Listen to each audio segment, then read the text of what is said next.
ગીર સોમનાથમાં આવેલા સૂત્રાપાડાના મોરાસા ગામે સ્થિત સૌરાષ્ટ્ર સિમેન્ટ કંપનીમાં સિક્યોરિટી ગાર્ડ દ્વારા આંદોલન કરવામાં આવ્યું હતું। 70થી વધુ સિક્યોરિટી ગાર્ડને અચાનક કંપની દ્વારા છૂટા કરી દેવામાં આવતા ગાર્ડ દ્વારા હલ્લાબોલ કરવામાં આવ્યો। કંપનીના ગેટની સામે કંપની હાય હાયના નારા લગાવી વિરોધ પ્રદર્શન યોજવામાં આવ્યું। તમામ સિક્યોરિટી ગાર્ડનો આક્ષેપ છે કે કોઈ પણ જાણ કર્યા વગર અચાનક જ કંપનીએ છૂટા કર્યા। સિક્યોરિટી ગાર્ડ દ્વારા જણાવ્યું કે જો યોગ્ય ન્યાય નહીં મળે તો ઉચ્ચ કક્ષાએ રજૂઆત કરશું અને આંદોલન કરશું। નવભા કરણજી કચ્છવા। अच्छा, क्या नौकरी करता था, केवी रीते અમે સૌરાષ્ટ્ર સિમેન્ટમાં સિક્યુરિટી સ્ટાફમાં કોસ્મોસ નામના કોન્ટ્રાક્ટમાં નોકરી કરતા હતા। અમારો ટોટલ સ્ટાફ 85 માણસનો હતો। આજે 85 માણસને બેસાડી દેવામાં આવ્યા છે।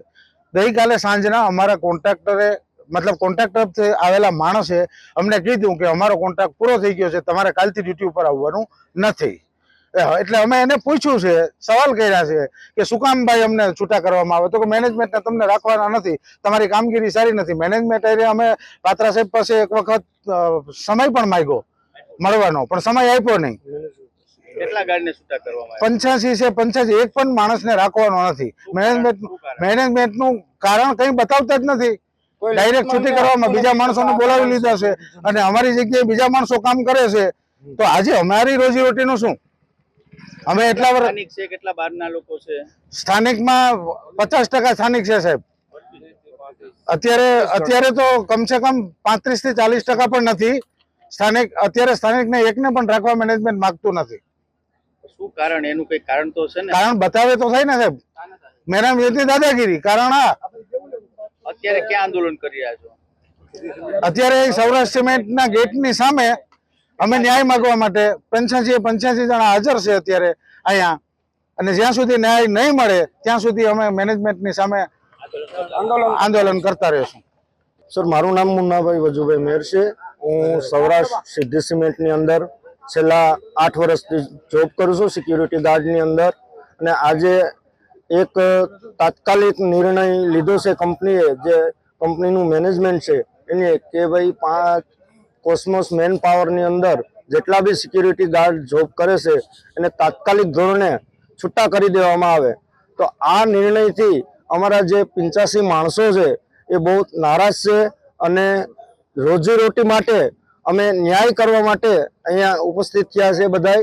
અને બીજું કહેવાનું એ કે આવો નિર્ણય લેવાથી શું મેનેજમેન્ટને કોઈ ફાયદો છે, અથવા તો અમને જે હક હિસાબ મળવા જોઈએ એ ન આપવા બાબતે અમને છૂટા કરી દેવામાં આવ્યા છે, કે અમે શું કારણથી આવો આકરો નિર્ણય લીધો છે?